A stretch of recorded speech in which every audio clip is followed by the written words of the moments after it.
I told you earlier this week that during his Tuesday night speech to the joint session of Congress, Donald Trump invited and honored Ryan Owens' widow, Carryn Owens. Now, Ryan Owens is the deceased Navy SEAL who was killed during this botched raid in Yemen that Donald Trump ordered casually over dinner, couldn't even be bothered to be in the Situation Room for. And for me, it was the most vile and cringeworthy moment of the speech, total pandering and use of someone's pain and agony. Cameras were on Carryn Owens for close to 4 minutes, and she wept and applauded while sitting next to and periodically being touched by Trump's daughter, Ivanka Trump. Just a few seconds from that as a reminder. We are blessed to be joined tonight by Carryn Owens, the widow of U.S. Navy Special Operator, Senior Chief William Ryan Owens. Ryan died as he lived, a warrior and a hero, battling against terrorism and securing our nation.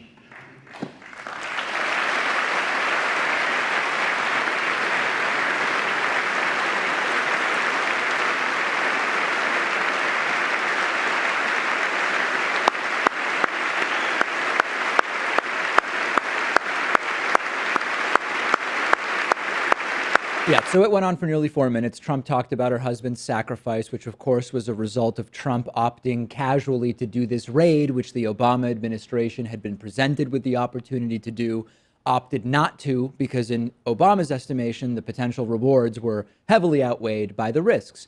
This was not only an attempt from Trump to sort of gain presidential status, which worked in some ways. This was total war propaganda, okay? And even some liberal commentators talked about what a presidential moment it was for Donald Trump. Some people were gushing. Here's Van Jones, for example. Became president of the United States in that moment, period. There are a lot of people who have a lot of reason to be frustrated with him, to be fearful of him, to be mad at him.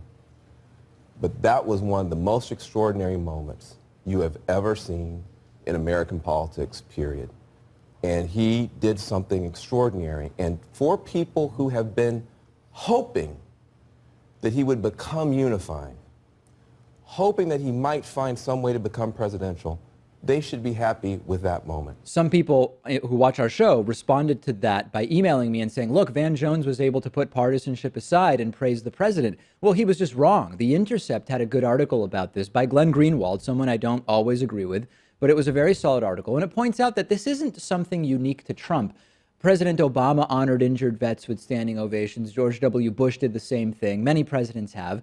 And it may have been done by Trump for personal gain, but the broader use of these soldiers and families as props is part of the more general propaganda that legitimizes in the minds of some the never-ending global war on terror. Note that none of the 30 people who died in the Yemen raid were mentioned by Trump, the civilians, the innocent civilians, but they were from Yemen, right? Not the U.S., and those are just some of the costs of the global war on terror.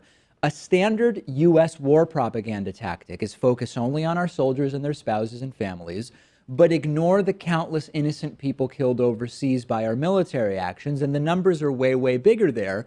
This helps to foment support for the sort of abstract and ongoing global war on terror. Ryan Owens died heroically carrying out actions to help our national security. This is a deserved tribute. It's terrible how we treat our veterans when they come back. If we pay attention to veterans in this or any other way, and it helps to better take care of our veterans when they come back, then that's absolutely great. But the impact, Pat, of these never-ending amorphous campaigns includes hundreds of thousands of civilians killed in Iraq, the 30 civilians killed in this botched raid. And when you just think about Owens dying heroically and you think about Trump there applauding and the entire scene, this is part of the broader war propaganda that supports the never-ending global war on terror. And let's remember that Ryan Owens' father was invited and refused to go to this address, Yes. refused to even meet with Trump because he couldn't possibly stomach it. Yeah. I mean, he wants an investigation into this, and he certainly does not want to be used as a political prop. So it definitely was in poor taste.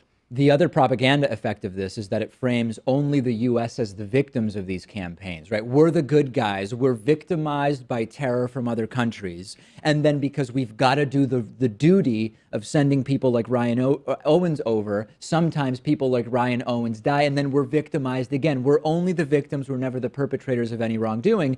I am not like a blame the U.S. for everything thing. I'm not a blame U.S.